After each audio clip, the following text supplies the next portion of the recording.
वत्सासुर नाम के ठाकुर जी ने एक दैत्य का वध किया, जो कि बछड़े के रूप में आया था। जैसे ही वत्सासुर का वध किया, किशोरी जी नाराज हो गई ठाकुर जी से। किशोरी जी बोली, तुमने वत्सासुर को क्यों मारा? ठाकुर जी बोले, दैत्य है, उसको मारेंगे नहीं। बोले, भले ही दैत्य था, लेकिन वो बछड़े के रूप में था, गैया के रूप में था, आपने उसको क्यों मारा?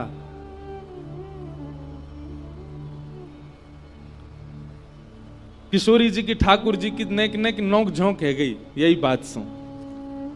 आहा, एक श्लोक है, श्लोक में ही ठाकुर जी और किशोरी जी का पूरा संवाद है। ठाकुर जी किशोरी जी को मनाने गए। अब आपने पदों में तो मान लीला सुनी है, हिंदी में मान लीला सुनी, संस्कृत में मान लीला सुनो। ठाकुर जी गए और ठाकुर जी जाकर के किशोरी जी के द्वार को खटखटा रहे हैं। तो अंदर से किशोरी जी कह रही हैं, कोयम द्वारी, द्वार पर कौन है? तो ठाकुर जी बाहर से कह रहे हैं, हरि ही। अपनो परिचय दे रहे हैं, कहा हरि ही, हरि आयो द्वार पर। किशोरी जी बोली, हरि? हरि का मतलब होता है कौन? जो सब चीज हरण कर ले। हरण करना, हरण कौन करता है ब्रज में? बंदर। किशोरी जी बोली, हे बंदर आया मेरे द्वार पे, अरे कोई जाओ या को भगा के आओ। प्राय ही उपवनम सखमृग पात्र किम, अरे कोई वन का बंदर आ गया है मेरे द्वार पे। तब ठाकुर जी कह रहे हैं, अरे नहीं नहीं, वो वाला हरि नहीं, कृष्णो हम दैते, मैं कृष्ण हूं, आपका दैत। दैत कहते हैं घनिष्ठ को। दैत किसको कहते हैं? घनिष्ठ को। बहुत ध्यानपूर्वक सुनो, कृष्णो हम दैत, आपका अत्यंत घनिष्ठ कृष्ण हूं मैं।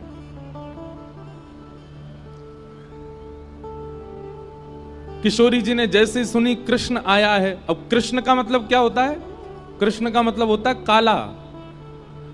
किशोरी जी बोली, अरे गोपी, लाल बंदर नहीं, कारो बंदर आयो द्वार पे, भगा के आओ याकू। हरि नहीं आयो है, कृष्ण हरि आयो है, मतलब कारो बंदर यार लंगूर आ गयो द्वार पे। कृष्णो हम दैते। श्री जी बोली, विभेमी नितराम कृष्णात अहम बानरात, अरे काला बंदर आया गोपी, भगा के आओ। लंगूर बंदर तो गोरे बंदर थे, ज्यादा खतरनाक रहे, याकू भगा के आओ। ठाकुर जी बोले, अरे नहीं नहीं श्री जी, राधे हम मधुसूदनो, हे श्यामाजू मैं आया हूं मधुसूदन। किशोरी जी बोली, ओहो ब्रजलताम तमेहि पुष्पान निविताम, अरे सखी देखो तो द्वार पर लगता है मधुमक्खी आई है। अरे द्वार मत खोलियो, भीतर आके दस देगी, लग जाएगी मेरे। ये पूरे ब्रज बीथीन के ब्रज रसन को चखवे वाली मधुमक्खी आई है, ये भौरा आया है द्वार पे, इसको भीतर मत आने देना। ठाकुर जी हर प्रकार से हाथ जोड़ रहे हैं, पाम जोड़ रहे हैं, अपने सब बात बता रहे हैं। ठाकुर जी मूड पकड़ के बेटे, कहा बताऊं? हरि बताऊं तो बंदर सुने, कृष्ण बताऊं तो कारो बंदर, मधुसूदन बताऊं तो यूं सोच रही है कि मैं मधुहार हूं, मैं मधुमक्खी हूं। इत्थे निर्वचनी कृतो सदैता पातु हनो हरिवा। ठाकुर जी कह रहे हैं, अरे मैं जगत नियंता जग पालक आया हूं। किशोरी जी कहीं विधाता आजकल पृथ्वी पर घूम रहा है, मेरे द्वार पे आ गया विधाता, ब्रह्मांड नायक आ गया। किसी भी कारण से श्री जी द्वार नहीं खोल रही हैं। ठाकुर जी समझ गए, मान कर रही हैं, रूठ गई हैं मुंह से। अंत तो गत्वा ठाकुर जी कहते हैं, अरे मैं ब्रज बीथीन को दास, ब्रजवासीन को दास, श्यामाजू को दास, आप सब ब्रजवासीन की कृपा दृष्टि से पलवे वारो, आप सबन को दास आयो हूं। तब श्री जी बोले, ओहो नंद नंदन कृष्ण आए हैं क्या? बोले हाँ, ये है हमारा परिचय। बोले पहले बताना चाहिए हो कि ब्रज के दास आए हैं, ब्रजवासीन के दास आए हैं। जब अपने आप को सबन को दास बतायो, तब किशोरी जी ने द्वार खोलो, कहो क्या बात है? बोले श्री जी क्षमा कर दो ना, हमसे अपराध है क्या? किशोरी जी बोली, अपराध नहीं, आपने वत्सासुर को क्यों मारा? वो बछड़ा बन के आया था।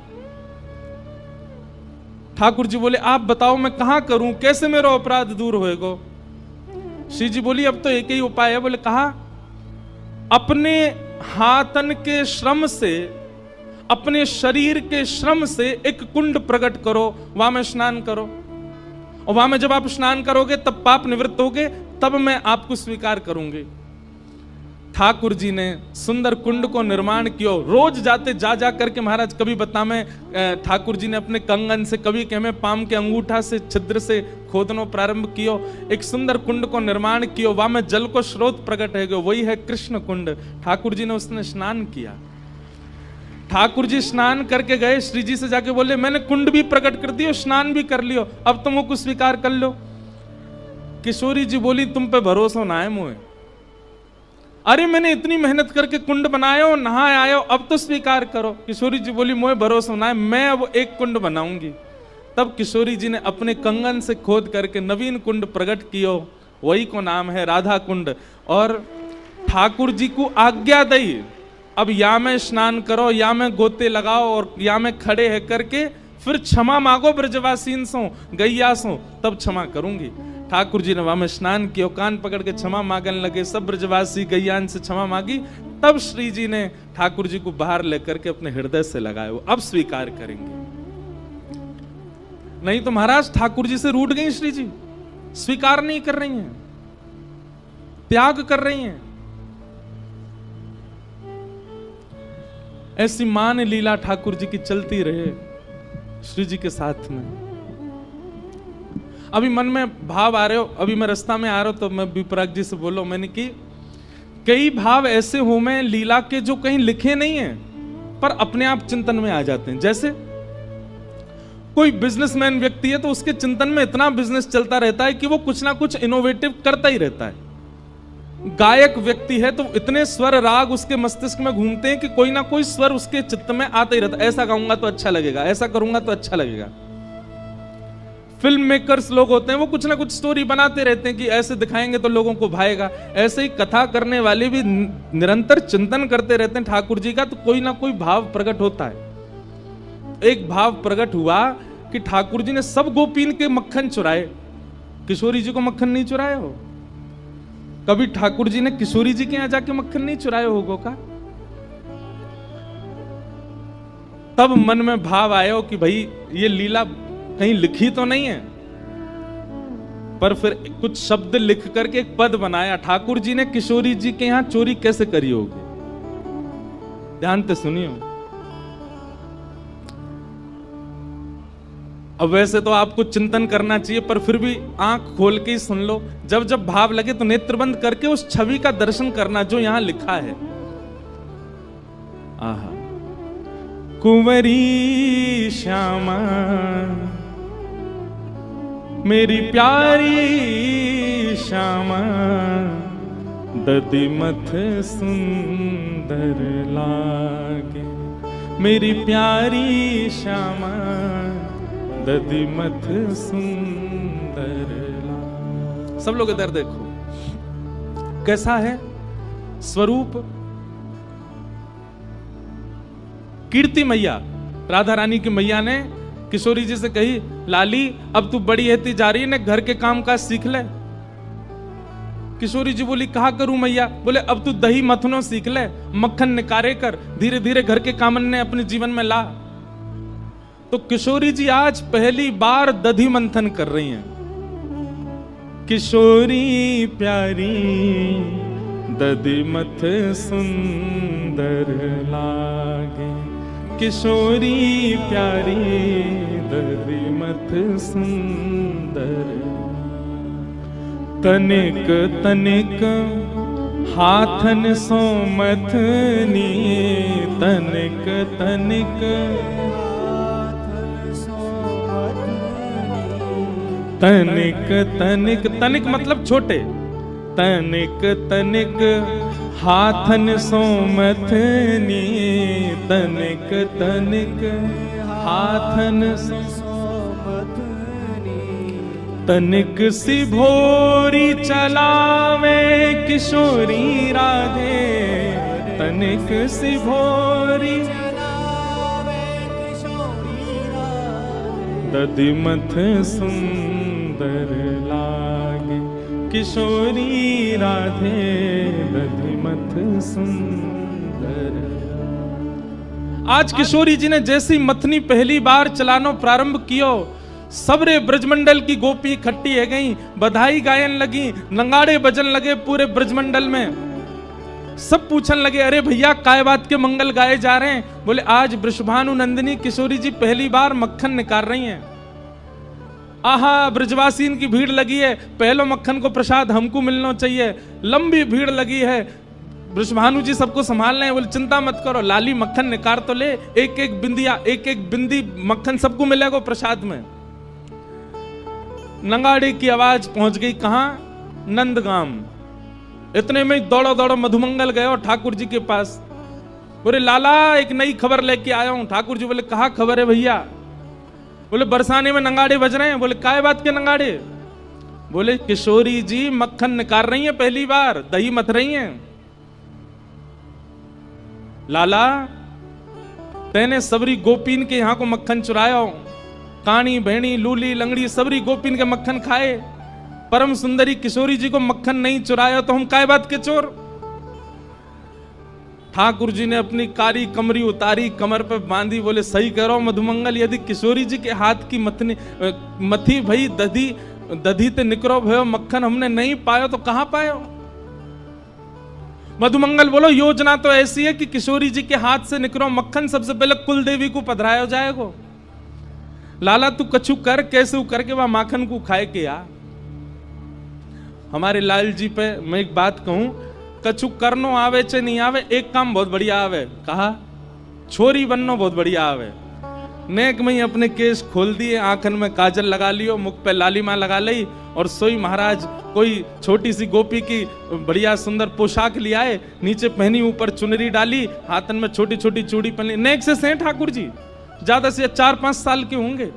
नेक नेक सी चूड़ी पहन ली, पामन में पाजे पहन ली और नेत्रन में काजल लगा लियो। कैसा लग रहा हूं? मधुमंगल बोलो लाला तू छोरी होता तो भगा ले जाता मैं, इतना प्यारो लग रहा है। अरे बाल ब्याह कर लेते तो अब तू जल्दी जा, नहीं तो मैं तुझे ब्याह ही कर लूंगा। ठाकुर जी छोटी सी सखी बन करके मक्खन चुराने जा रहे हैं। कौन को? श्री जी को, श्री राधा रानी। ये लीला कहीं लिखी नहीं है, ये चिंतन में आई लीला है, ये भाव में आई लीला है। आहा, बेवस भय धाये नंद नंदन, बेबस भय। गाओ, ताली मत बजाओ पर पीछे गाओ। बेबस भय धाये नंद नंदन, बेबस भय। कैसे? सखी को रूप धराए, सखी को किशोरी राधे दधिमथ सुंदर लागे, किशोरी राधे दधिमथ। ठाकुर जी पहुंच गए बरसाने। अब नेक्स्ट किसी गोपी बन के गए, कोई ना रोको ही ना, सीधे पहुंच गए भवन में। चारों तरफ गोपियां खड़ी हैं और उन गोपीन की छोटी छोटी लाली खड़ी हैं। वहीं पर ठाकुर जी भी जाके खड़े हो गए। गोपीन को लगी कोई बरसाने की गोपी की छोरी होगी छोटी। ठाकुर जी आके खड़े हो गए, चुपचाप देख रहे हैं। छोटे छोटे से हाथ हैं किशोरी जी के, नेक सी मथनी ऐसे मथ रही है। वहां में ते धीमे धीमे दधी नीचे जा रहा है, छाछ नीचे जा रही, मक्खन ऊपर आ रहा है। ठाकुर जी के मुंह ते लार टपक रही है। बीच बीच में ऐसे अपने मुंह को साफ कर रहे हैं और बस योजना बना रहे हैं कैसे चुरा के भागूं याकू। इतने में ही कीर्ति मैया बोली, अरे चलो सखी, आज पहली बार किशोरी ने मक्खन निकालो है, या मक्खन को भोग कुल देवी को लगाएंगे। सब जाओ कुल देवी के यहाँ व्यवस्था करो, नए नए वस्त्र पहन के आओ। अरे लाली तू भी जा, नए वस्त्र पहन के आ, मक्खन लेके कुल देवी को पूजन करवे जाएंगे। कुल देवी को भोग लगाओ, कुल देवी को भोग लगाओ। सुन मोहन घबराए, सुन मोहन घबराए, हे सखी रूप में छल बल करके, सखी रूप में छल बल करके, माखन ले बंधाए, माखन ले बंधाए। सब सखियां सजवे जा रही हैं, किशोरी जी तैयार हुए गई हैं, वहीं मटकी में मक्खन रख के चली गई हैं सब कि अब सब जाओ तैयार है लाओ। सब निकलती गई, ठाकुर जी वहीं कोने में छुप के खड़े है गए। और जैसे ही सब सखी गई, उनने एक सी मटकी में नेक सो से मक्खन, अब किशोरी जी ने कोई बहुत ज्यादा तो निकारो नहीं होगा, नेक सो से ही निकारो। वहां नेक्से से मक्खन को लेकर के ठाकुर जी वन की ओर भागे, और वन में भाग करके ठाकुर जी ने अपना श्रृंगार आदि सब उतारो, एक वृक्ष के ऊपर चढ़ गए। सैन नहीं है रोए, किशोरी जी ने मक्खन निकारो है, याकू तो मैं प्रेम से पाऊंगो। कहा भयो, जैसे ही प्रथम मक्खन उंगली में लेकर के मुख से लगायो तो कहा भयो, माखन को जब अधर लगायो, माखन को जब अधर लगायो, गिरधर बेसुध पाए, गिरधर ठाकुर जी ने जैसे ही मक्खन नेक अपनी जीभ पर रखो, वो एक बिंदु रखते ही नेत्र बंद है गए। किशोरी जी को स्मरण है लगो, तनिक तनिक से हाथन सो कैसे श्रम करके किशोरी जी ने मक्खन निकाल के मटकी में धरो। इन्हीं सब चिंतन में आकर के ठाकुर जी तो वहीं मूर्छित है के गिर पड़े, बेसुध है गए। एक हाथ में मक्खन लगो, दूसरे हाथ में मटकी, ठाकुर जी पड़े बेसुध। श्री राधा श्री राधा श्री राधा श्री राधा, बस वही स्मरण चल रहा है मन में। यहां सब सखी आई, और जैसे ही आकर के देखो महाराज मक्खन तो गायब है गयो, मटकी कोई लेके भाज गयो। पूरे बरसाने में हल्ला है गो, अरे मक्खन चोरी है गो, मक्खन चोरी है गो, मक्खन चोरी है गो।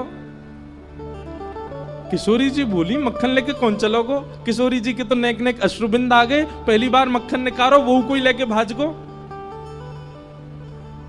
तभी किशोरी जी की छोटी छोटी सखियां ललिता विशाखा भी आई और बोले मक्खन चोर तो एक ही है पूरे ब्रजमंडल में, हमें ऐसा लगा वहां कुछ सुगंधी आ गई होगी श्यामाजू, और वो ही आकर के लेके गए। पर वो कैसे आ सके यहाँ पे? हम तो नेक देर को गए, इतनी देर में भी कोई ना आयो, द्वार आदि सब बंद रहते।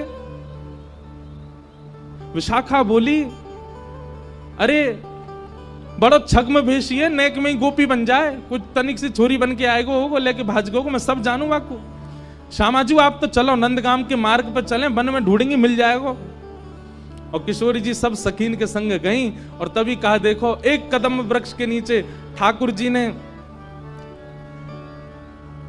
सखी को रूप धारण कर रखो है, केश खोल रखे हैं, चुनरी पड़ी है, बेसुध अवस्था में पड़े हैं।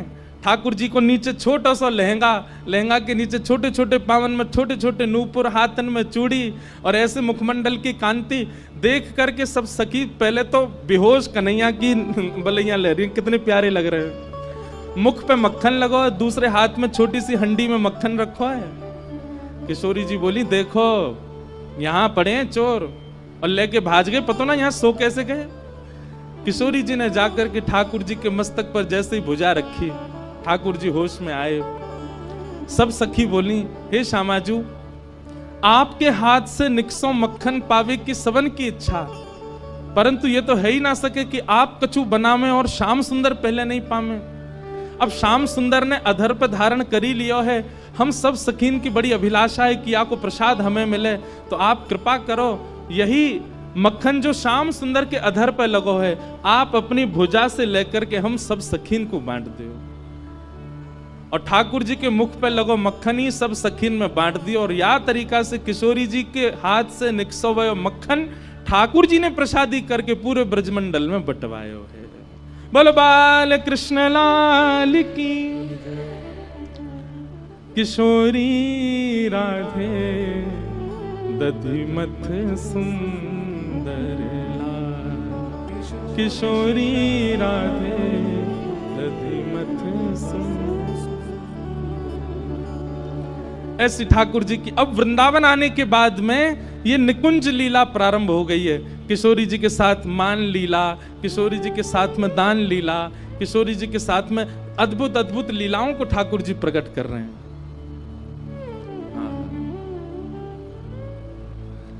इस प्रकार ठाकुर जी की अब ब्रज लीला प्रारंभ हो गई। आगे भगवान ने वेणु गीत के माध्यम से ब्रज की गोपीन को अपने वनचर रूप को दर्शन करायो, वनवासी रूप को दर्शन करायो। वन में जब ठाकुर जी जामे तब कैसे लगे, वह रूप को आस्वादन करायो। एक दिन मधुमंगल ठाकुर जी ते बोला, बोले लाला तेरी बड़ी पूजा होवे, तू कहीं चलो जाए, सब तो को बहुत वंदन करें, संत भी तेरे चरणन को धोमे, गोपी तेरी बलैया ले में, सब तेरी इतनी जय जयकार करें। कभी कभी हमारा मन करे कि ऐसा हमारे साथ कब होएगो। ठाकुर जी बोले भैया मेरी तरह राक्षसन को मार दे, तेरे बल सब बलैया लेंगे तो सब प्रणाम करेंगे। मधुमंगल बोलो जे बात ना है लाला, ये जरूर तेरी पोशाक को कोई कमाल है। ये तू मोर पंख पहन के आवे, कारी कमरी कमर में बांध के आवे, पीली पीतांबरी पहन के आवे, यही से आकर्षण बने सबन को।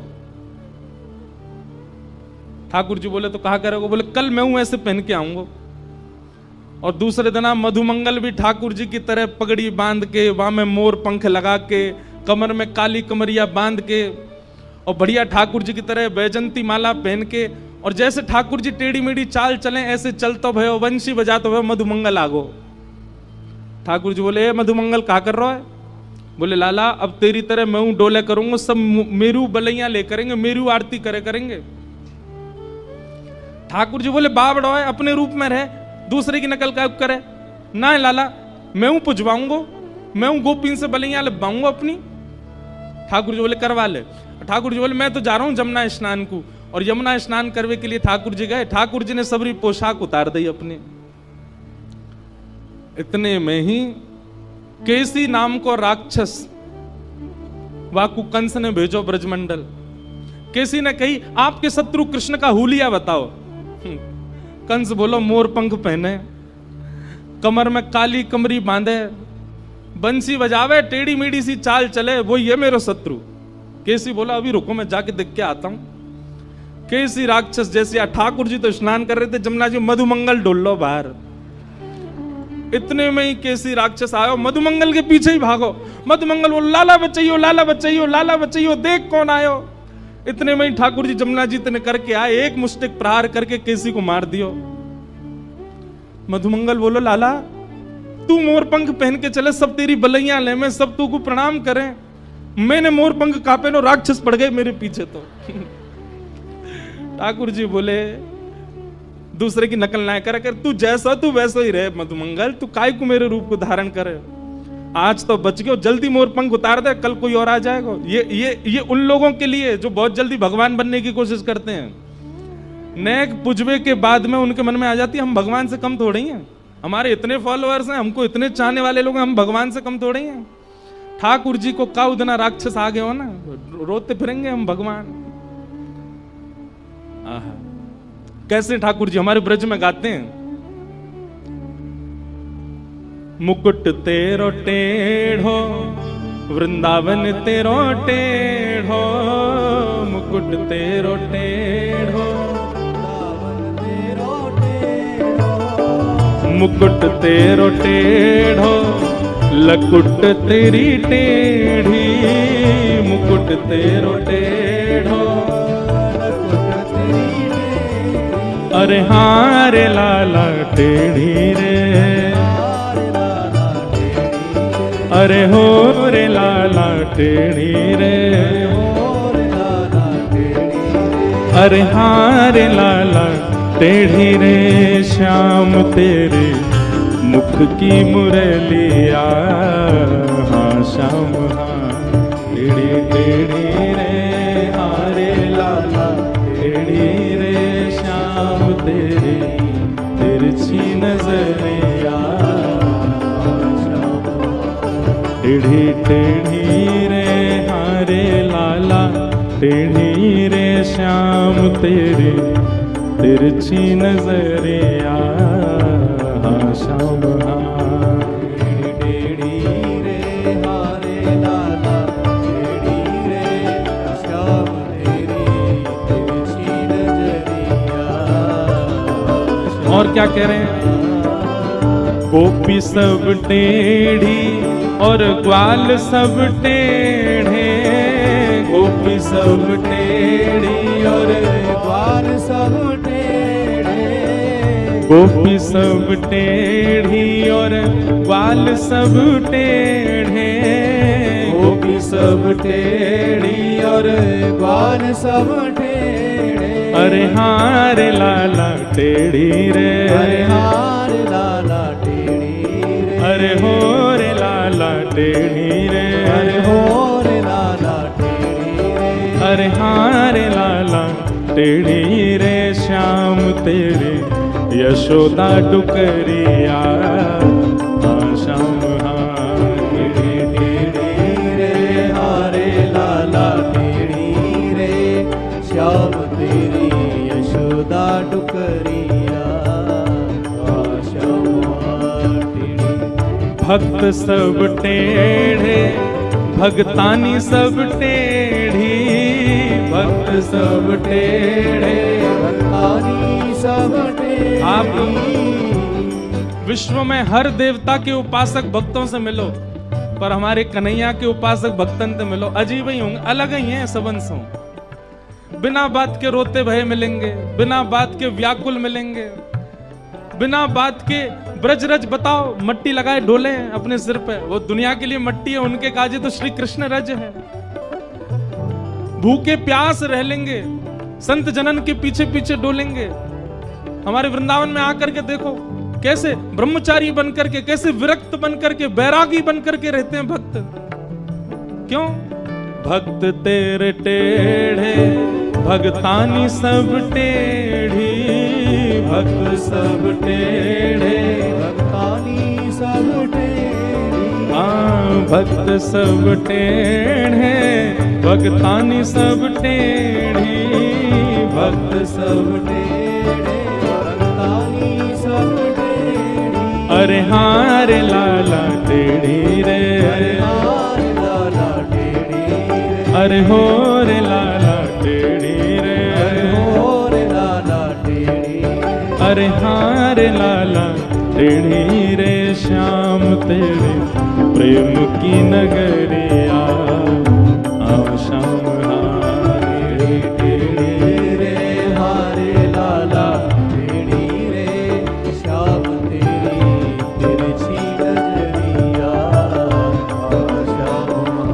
तेरे टेढ़ी रे श्याम तेरे टेढ़ी रे श्याम तेरे तिरछी नजरिया।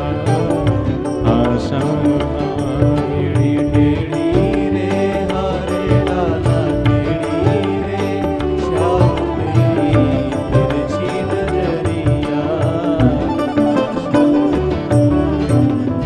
ऐसे ठाकुर जी की ब्रज लीलाएं सब चल रही हैं। एक दिन ठाकुर जी गैया चरा के लौटे तो महाराज पूरे ब्रजमंडल में देसी घी की सुगंध, सब ब्रजवासी 56 भोग बना रहे हैं। ठाकुर जी ने जाके पूछी, भैया ये 56 भोग कौन के काजे बननो है? नंद बाबा ने बताई, बोले लाला हम सबन को देव है इंद्र, वह इंद्र को साल में एक बार 56 भोग लगाए कि हम प्रसन्न करें, सो वहां से वो हमारे खेत में अतिवृष्टि अनावृष्टि ना करे। ठाकुर जी ने जब ये बात सुनी तो ठाकुर जी बोले, केवल इंद्र के चाहवे से खेत नहीं बचेंगे, सूर्य की भी प्रसन्नता होनी चाहिए, वायु की भी प्रसन्नता होनी चाहिए, वरुण की भी प्रसन्नता होनी चाहिए। और ऐसे तो 33 कोटि देवता हैं, कितने देवतान्य मनाओगे?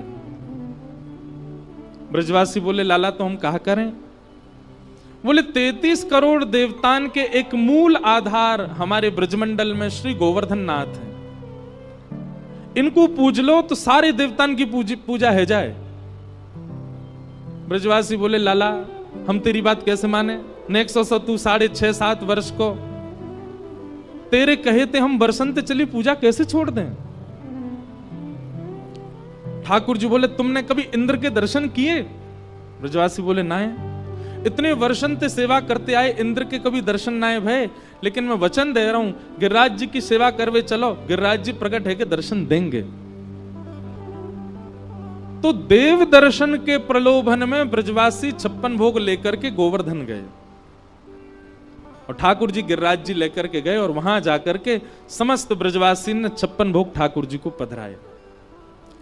गिरिराज जी की परिक्रमा करी, अभिषेक कियो, मानसी गंगा से स्नान आदि करायो।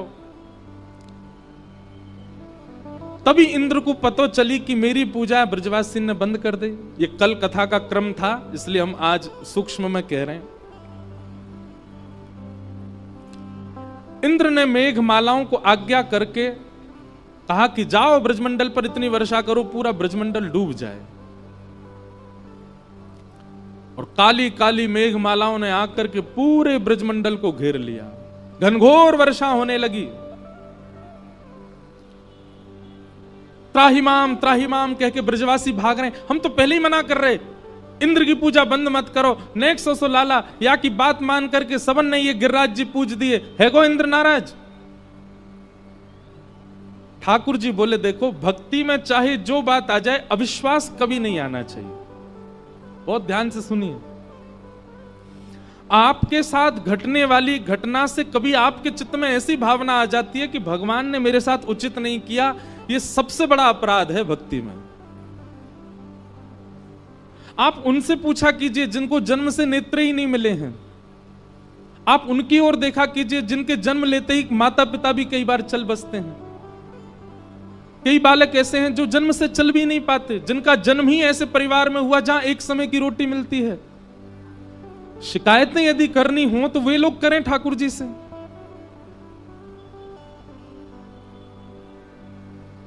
भैया कभी भी ठाकुर जी के प्रति ऐसा अविश्वास चित्त में मत लाओ कि ठाकुर जी ने ऐसा क्यों किया। हमारे साथ जो होता है वो हमारे प्रारब्ध कर्म हैं, हम ही उसके कारण हैं। हमने ही कुछ ऐसा किया है जिसके कारण हम उसको भोग रहे हैं। मैं अपनी कथा में एक बात कहता हूं, इतना बड़ा ब्रह्मांड और उस ब्रह्मांड में हमको दुख सुख देने के लिए ठाकुर जी पे समय है। ठाकुर जी कभी ये सोचते होंगे मुझे इंद्रेश को ये देना है, मुझे इंद्रेश के साथ ऐसा करना है? अरे इतना समय है उनके पास, उनको दिखते भी होंगे हम कहीं पर।